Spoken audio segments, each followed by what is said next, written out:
Bonjour à tous. Alors, dans ma dernière vidéo sur le ressenti, j'ai évoqué brièvement l'importance de rester soi-même dans sa communication et dans son business.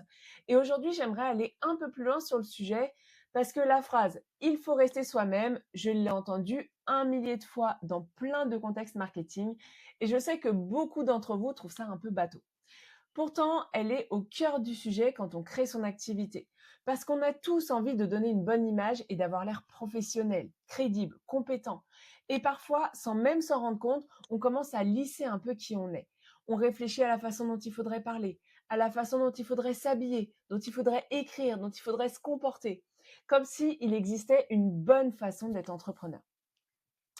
Et je pense que c'est là qu'on commence à faire une erreur. Parce qu'à vouloir paraître plus professionnel, on finit parfois par devenir moins personnel. Et en faisant ça, on efface notre personnalité. Je vais vous poser une question. Est-ce que ça vous est déjà arrivé de rencontrer quelqu'un et de vous dire, franchement, cette personne est super sympa, mais je ne me vois pas du tout travailler avec elle. Ça ne veut pas dire qu'elle est mauvaise, ça ne veut pas dire qu'elle est incompétente, ça veut simplement dire qu'elle n'est pas faite pour vous. Et je crois qu'on oublie souvent que ça fonctionne aussi dans l'autre sens.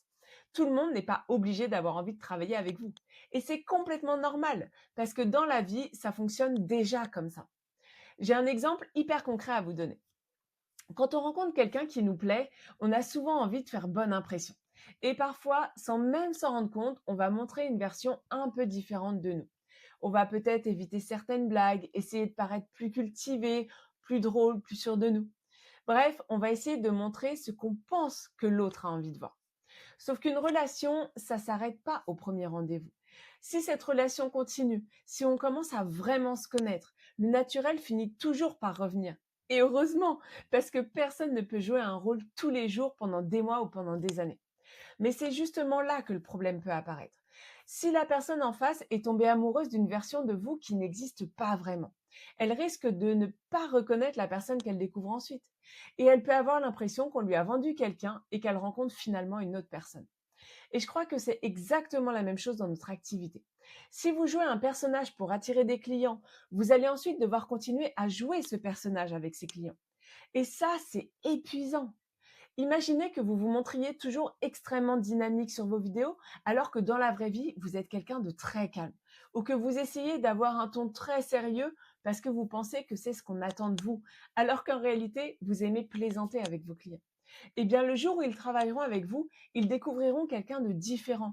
Et ce décalage peut créer de la déception. Pas parce que vous êtes moins compétent, mais simplement parce que vous n'êtes pas la personne qu'elle pensait rencontrer. Alors que si vous êtes vous-même dès le départ, les personnes qui viennent vers vous savent déjà avec qui elles vont travailler. Elles choisissent votre façon d'être autant que votre façon de travailler. Et je pense que c'est ce qui permet de construire des relations beaucoup plus naturelles et beaucoup plus durables. Et au fond, je crois qu'on se cache un peu derrière un masque parce qu'on a peur de ne pas paraître assez professionnel. Alors on enlève des expressions qu'on utilise naturellement.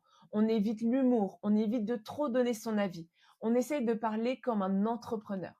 Le problème, c'est qu'à force de retirer tout ce qui fait votre personnalité, on devient un peu comme tout le monde. Et il ne faut pas oublier une chose, c'est que vos futurs clients ne vont pas seulement acheter une prestation, ils vont aussi passer du temps avec vous, échanger avec vous, vous faire confiance, et parfois pendant plusieurs semaines, voire plusieurs mois. Alors si la personne qu'ils découvrent n'est pas vraiment celle qu'ils retrouveront ensuite, vous partez déjà avec un décalage.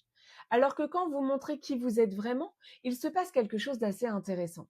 C'est que certaines personnes ne se reconnaîtront pas dans votre façon d'être, et c'est OK.